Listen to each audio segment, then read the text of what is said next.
Hello everyone, welcome to my channel Indian mom in Canada. हाँ, कैसे हैं आप सब?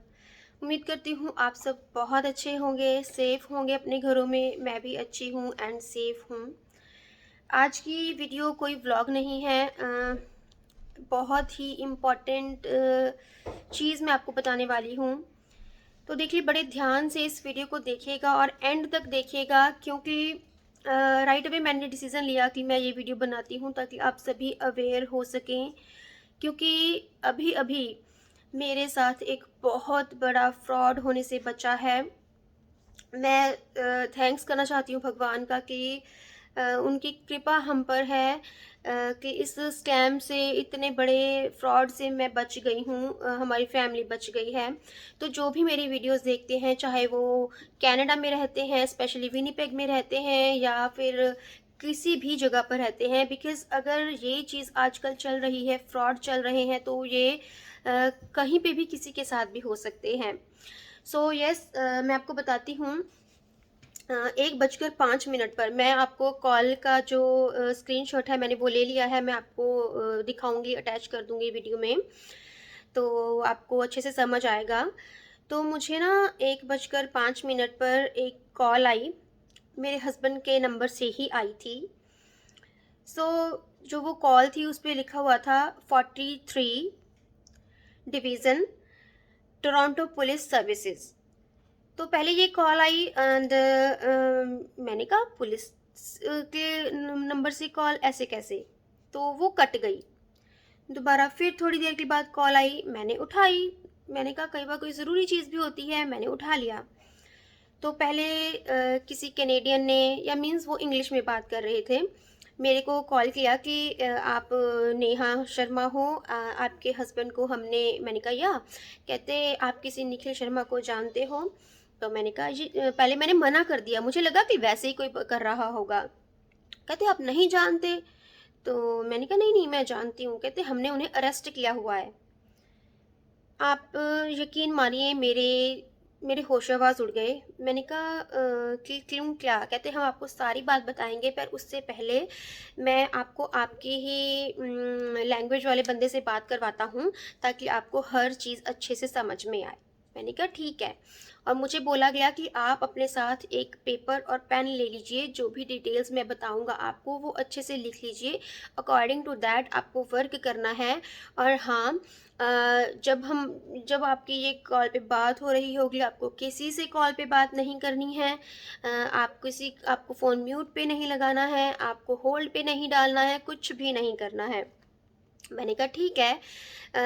मतलब ये चीज़ें कर मतलब उन्होंने तब बोली थी जब काफ़ी चीज़ें बता दी थी। जब ट्रांसफ़र हुई कॉल एक ऐसे बंदे से जो हिंदी में ही बात कर रहा था, लाइक मी। एंड उन्होंने बोला मेरा नाम अनिल शर्मा है। मैं उन्होंने बोला कि मैं इंडियन एम्बेसी अटॉर्नी डिपार्टमेंट से बात कर रहा हूँ। मेरा नाम ये है, आप मेरा लाइसेंस नंबर भी लिख लीजिए। जो कि उन्होंने मुझे बताया, LN26784। देखिए, मैं सब चीज़ें इस वजह से बता रही हूँ कि आप भी अटेंटिव होके रहिए। उन्होंने मुझे अपना लाइसेंस नंबर दिया, तो मैंने सोचा कि मतलब देखिए, हम यकीन कर लेते हैं कि इतने अच्छे से बात कर रहे थे।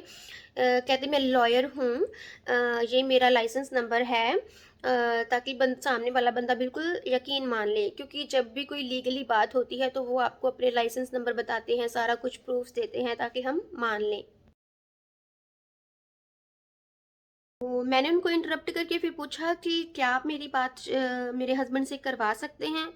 उन्होंने बोला नहीं, हम आपके हस्बैंड से आपकी बात नहीं करवा सकते, क्योंकि वो एक ऐसे केस में फँसे हैं कि अगर वो आपसे बात करेंगे तो मे बी आपको वो कोई कोड दें या कुछ भी, तो हम ऐसा बिल्कुल नहीं कर सकते। और उन्होंने बोला कि आपके हस्बैंड को हम 24 जुलाई तक लॉकअप में रखेंगे। एंड वो घर, मैंने कहा क्यों, मतलब वो घर नहीं आ सकेंगे? वो आज घर नहीं आएँगे? कहते नहीं, कहते उन्होंने हमें ही बोला है कि प्लीज़ आप मेरी वाइफ़ को बता दीजिए ताकि वो परेशान ना हो। और हमने पूछा कि आप आपको अगर हेल्प चाहिए किसी की तो आप किससे बात करना चाहोगे? कौन आपकी हेल्प करेगा? तो उन्होंने कहा कि आपके हस्बैंड ने बोला है कि मैं अपनी वाइफ़ पर ही बिलीव करता हूँ और किसी को मैं बिलीव नहीं कर सकता, तो आप उनसे ही मेरी बेल की बात कर सकते हैं। तो मैंने कहा ओके, आप आगे बोलिए क्या-क्या? तो उन्होंने कहा कि मैम आप पूरा प्रोसीजर समझ लीजिए, हम आपको डिटेल में बताएँगे। उन्होंने बोला कि अगर आप अपने हस्बैंड की हेल्प करना चाहती हो, अगर आपको आपके हस्बैंड पे विश्वास है, तो ही आप आइएगा और जो बेल की मनी है वो डिपॉज़िट करिएगा, अदरवाइज़ आप मत करिए, ये हम आपको फ़ोर्स नहीं कर सकते। तो मैंने कहा नहीं, ऐसा कुछ नहीं, मुझे अपने हस्बैंड पे पूरा विश्वास है। But the same time back of mind मेरे दिमाग में बहुत कुछ चल रहा था। मैंने कहा ये अगर फ्रॉड भी हो सकता है, क्योंकि देखिए हमारे अंदर से 2 आवाज़ें आती हैं। हम उस चीज़ को नेग्लेक्ट भी नहीं कर सकते। बैक ऑफ माइंड मुझे ये था कि अगर फ्रॉड हुआ तो मैं बहुत सोच समझ कर चीज़ें बोल रही थी कि मुझे कोई इन्फॉर्मेशन भी नहीं देनी है। बस उन्होंने ये पूछा कि आपके साथ कोई बड़ा है, कोई एडल्ट है, एक्चुअली वो इन्फॉर्मेशन लेना चाह रहे थे। तो मैंने कहा नहीं, कोई नहीं है, क्योंकि बच्चे थे मेरे पास, मैंने नहीं बताया। देन उन्होंने कहा कि मैं आपको बताता हूँ आपके हस्बैंड कौन से केस में अंदर हुए हैं, हमने क्यों अरेस्ट किया, तो आप भी ध्यान से सुनिएगा। देन उन्होंने बोला कि 2018 से आपके हस्बैंड के अकाउंट पे से 4 अकाउंट खुले हैं और उन 4 अकाउंट्स के थ्रू $70,000 डिफरेंट डिफरेंट कंट्रीज़ में जा रहा है। तो उन्होंने बोला कि इसको हम बोलते हैं मनी लॉन्ड्रिंग, राइट? तो कहते हैं आपको इन चीज़ों के बारे में कुछ पता है, ये क्या होता है? देखिए थोड़ा-सा ये समझ आ रहा था कि ऑब्वियस सी बात है कि आपके अकाउंट से पैसा दूसरे कंट्रीज़ में इल्लीगल वे से ट्रांसफ़र हो रहा है, मेबी किसी गलत पर्पज़ से या जो भी था, राइट? इतना मुझे समझ में आ रहा था, पर मैं उनसे डिटेल में नॉलेज लेना चाह रही थी। मैंने कहा नहीं, मुझे नहीं पता इस केस में क्या होता है। तो उन्होंने मुझे सेम चीज़ें समझाई कि मनी ऐसे ट्रांसफ़र हो रही है। पहली बात, मेरा दिमाग ठनका, हमारे पास इतनी मनी तो नहीं है कि हर मतलब टाइम पे या फ्रीक्वेंटली $70,000 दूसरी कंट्रीज़ में जा रहा है। इतने रिच हम नहीं हैं, मिलियनियर्स हम नहीं हैं। चाहे फ्रॉड हो, चाहे कुछ भी हो, मेरे हस्बैंड के अकाउंट के नाम पर ऐसा ट्रांसफ़र नॉट पॉसिबल। मेरा माथा यहीं पे ठनका। मैंने कहा ओके। तो उन्होंने कहा कि ये बैंक ने आपके हस्बैंड को 2 मई को ईमेल के थ्रू बताया था कि ऐसे-ऐसे करके आपके अकाउंट से पैसे ट्रांसफ़र हो रहे हैं। तो अगर आप ये नहीं कर रहे हो तो आप पुलिस स्टेशन पे आके एक फॉर्म फिल कर दीजिए ताकि हमें पता चल जाए कि ये आप नहीं कर रहे हो। कहते पर आपके हस्बैंड करना भूल गए, हमने 1 वीक का टाइम दिया था बट वो करना भूल गए। सो फिर इससे क्या हो जाता है कि आपके हस्बैंड पर एक पक्की मोहर लग जाती है कि वो ही शायद कर रहे हैं।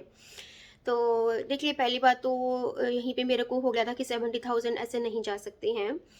पर चलो फिर भी किसी वे से अगर कोई कर रहा है, क्योंकि ये स्कैम्स होते हैं, तो मैंने कहा ओके।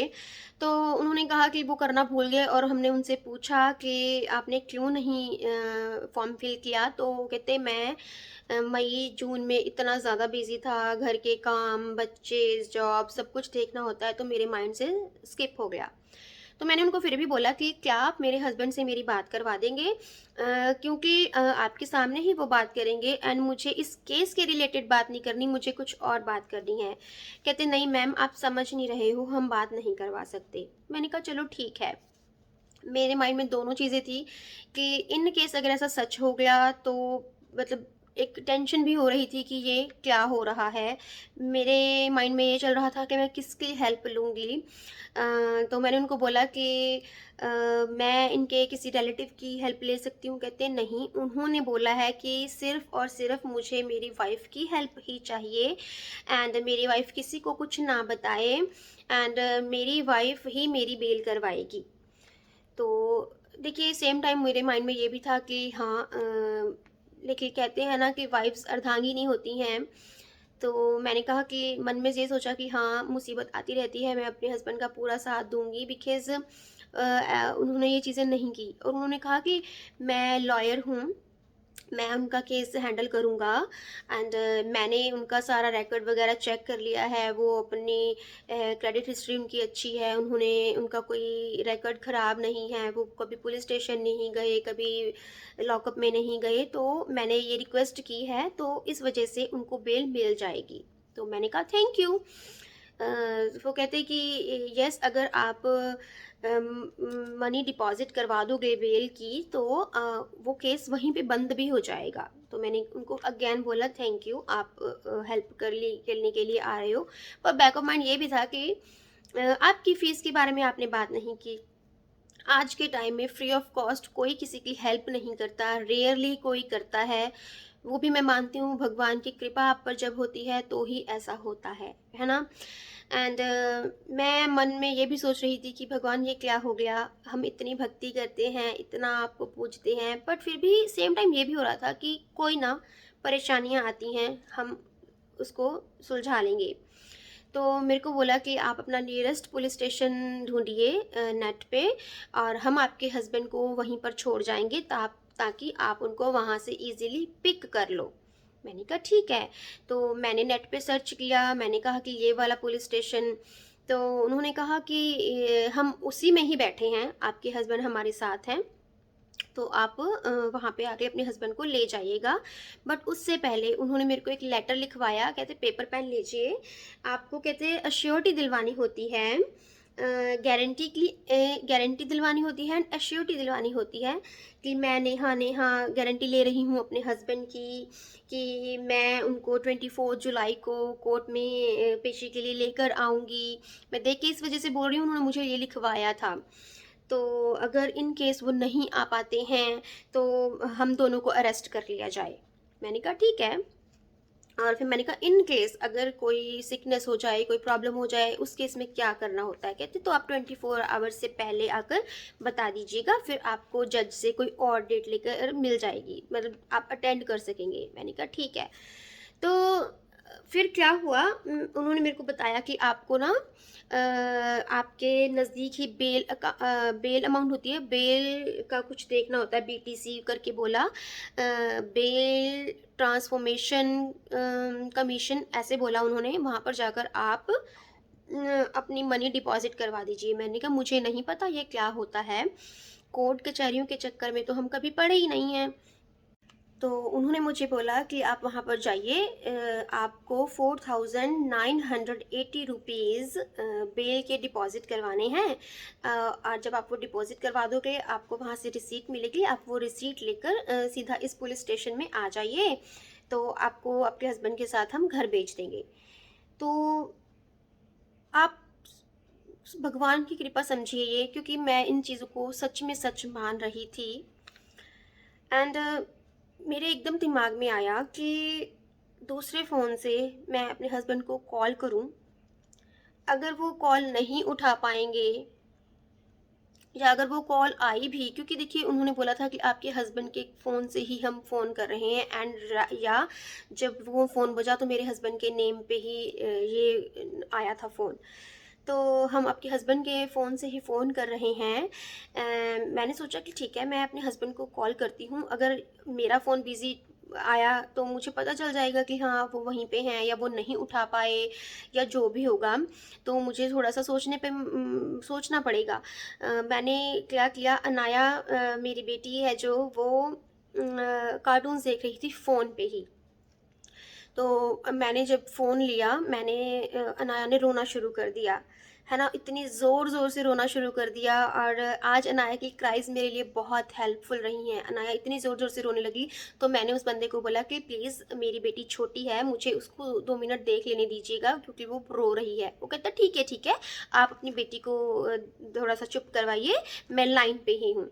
मैंने कहा थैंक यू।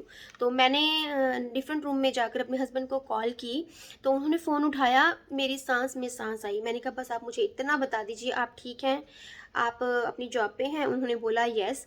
तो मैंने कहा बस ठीक है, आप मुझे 10 मिनट्स के बाद कॉल कीजिएगा, मैं आपको बताऊँगी मेरे साथ एक बहुत बड़ा फ्रॉड होने जा रहा था। थैंक्स टू गॉड मैं बच गई हूँ, क्योंकि on that time I was damn sure कि ये फ्रॉड है, बहुत बड़ा स्कैम होने जा रहा है। मुझसे पैसे ट्रांसफ़र करवा लिए जाते एंड बाद में मैं कुछ नहीं कर पाती, राइट? तो फिर वो कहते चलो ठीक है, तुमने कुछ किया तो नहीं, कोई इन्फॉर्मेशन तो नहीं दी? मैंने कहा नहीं, मैंने कुछ नहीं किया। सो बस आप, अगर आपको कोई कॉल करे कि आपकी वाइफ को हमने अरेस्ट कर लिया है ऐसे ऐसे करके, तो बस आपको बिलीव नहीं करना, क्योंकि एक बहुत बड़ा फ्रॉड हो रहा है हमारे साथ। तो वो कहते ठीक है, बल्कि वो थोड़ा सा हंसने लगे, तो उन्होंने फ़ोन कट कर दिया। आई वॉज़ हैप्पी कि मैं मतलब मुझे मेरे हस्बैंड से मैंने बात कर ली है, मैंने वो वाली लाइन कट कर दी। तो अब देखिए वो दोबारा से कॉल भी नहीं आई, क्योंकि वो फ्रॉड थे। एंड मैंने आपको अपनी प्रीवियस वीडियो में, जो मेरे रेगुलर व्यूअर्स हैं, एक बार बताया भी था कि मेरी फ्रेंड के साथ भी ऐसा स्कैम हुआ था। बट वो न्यू न्यू कनाडा में आई थी और उसने ट्रांसफ़र कर दिए थे पैसे। वो ऑन लाइक लाइन पे ही थी, क्योंकि उन्होंने मेरे को बोला था कट नहीं करना, आप निकलिए, आप कैसे जाएंगे, गाड़ी से जाएंगे कि कैसे जाएंगे, आपको किसी से बात नहीं करनी है। तो वो सेम सेम चीज़ें मेरे माइंड में एकदम से स्टक की कि ऐसा किसी के साथ पहले हो चुका है। सो मैंने नहीं किया। तो थैंक्स टू गॉड कि ये चीज़ें हम सुनते हैं, तो देखिए कभी भी किसी के साथ कुछ भी हो सकता है, तो हमें at the same time aware रहना चाहिए, अटेंटिव होना चाहिए, घबराना नहीं चाहिए, कॉन्फिडेंटली चीज़ों को हैंडल करना चाहिए, अपनी कोई भी इन्फॉर्मेशन देने से पहले 100 बार सोच लेना चाहिए। तो मैंने सेम उस सिचुएशन में, हालांकि मैं थोड़ा सा पैनिक हुई थी, मीन्स डर था कि ये क्या हो गया, मैं अकेले सब कुछ कैसे हैंडल करूँगी। तो पर मैंने सिचुएशन को बहुत अच्छे से समझा, सही डिसीज़न लिया, तो मैं उस चीज़ में नहीं फँसी। तो बस मैं ये वीडियो इसलिए बना रही हूँ कि प्लीज़ अवेयर रहिए, आजकल ये स्कैम चल रहे हैं। आज मैं इस स्कैम से बच गई हूँ, तो इस वीडियो को ज़्यादा से ज़्यादा शेयर कीजिए, ताकि कोई और भी इन चक्कर में ना फंस जाए। एंड एक थिंग और है कि वो आपको कॉल करके पहले आपके बारे में कोई इन्फॉर्मेशन लेंगे, जैसे मेरे को बोला कि हम मंदिर से बोल रहे हैं, हमने आपको, मुझे कल एक कॉल आई थी, मुझे नहीं पता मेरा नंबर कहाँ पर कैसे किसके पास पहुँचा। तो वो कॉल थी कि हम मंदिर से बोल रहे हैं, एंड हम आपको इनवाइट करना चाहते हैं, हम भी शर्मा हैं, राम राम जी। एंड आपको हमें इनवाइट करना है एक उस पे प्रोग्राम पे, मंदिर में, हिंदू टेम्पल में, तो आप आ जाइएगा। मैं आपके आपके हस्बैंड का नंबर दे दीजिए, मैं उनको प्रोग्राम फॉरवर्ड कर दूंगा, कब होना है। तो मैंने अपने हस्बैंड से भी ये कल जब वो शाम को घर आए थे पूछ लिया था कि आपको कोई मैसेज आया है, हिंदू टेम्पल से हमें बुलाया गया है, कोई प्रोग्राम है, इनविटेशन आया है? तो उन्होंने कहा मुझे तो कुछ नहीं आया। तो कल से मेरे दिमाग में ये तो था, और मुझे ये भी लग रहा था कि मैंने किसी को अपने हस्बैंड का नंबर ऐसे कैसे दे दिया। बट कोई ना, बैक ऑफ माइंड सभी चीज़ें थी, सो दैट्स वाई वो मैंने कनेक्ट की। एंड मेरे को लगा कि कुछ गड़बड़ हो सकता है। तो मतलब ठीक है, इन फ्यूचर हमें किसी को भी अपना नंबर नहीं देना है, अपने रिलेटिव्स का, अपने नोन्स का नंबर नहीं देना है। आप बोलिए कि इट्स ओके, हम मंदिर में आ जाएंगे, या जो भी आप बोल के फ़ोन कट कर दीजिए। एंड सेम टाइम मैं आपको ये भी बोलना चाहती हूँ कि प्लीज़ अपने फ्रेंड्स से या अपने हस्बैंड से हर चीज़, फ्रेंड से तो प्लीज़ मैं अभी नहीं बोलूँगी, पर अपने हस्बैंड से हर चीज़ शेयर कीजिए, आपकी दिन की एक्टिविटी क्या हो रहा है, किसकी कॉल आई, अगर स्पेशली ऐसे कोई अननोन कॉल आती है तो ज़रूर डिस्कस कीजिए, अदरवाइज़ तो मिसअंडरस्टैंडिंग्स हो जाती हैं, एंड ऐसे स्कैम्स ईज़िली हो जाएंगे, राइट। तो चलिए मैं इस वीडियो को और लंबा नहीं करूँगी, पर आपके अगर कोई क्वेश्चंस हैं तो मुझे कमेंट बॉक्स में पूछिएगा। एंड अगर आपके साथ भी ऐसी सिचुएशन आए तो प्लीज़ कॉन्फिडेंटली इस सिचुएशन का सामना कीजिए और डिसीज़न सही तरीके से लीजिए। तो मिलती हूँ मैं अपनी नेक्स्ट वीडियो के साथ। Till then bye, stay happy and healthy, and yes, thanks for watching, please please share it.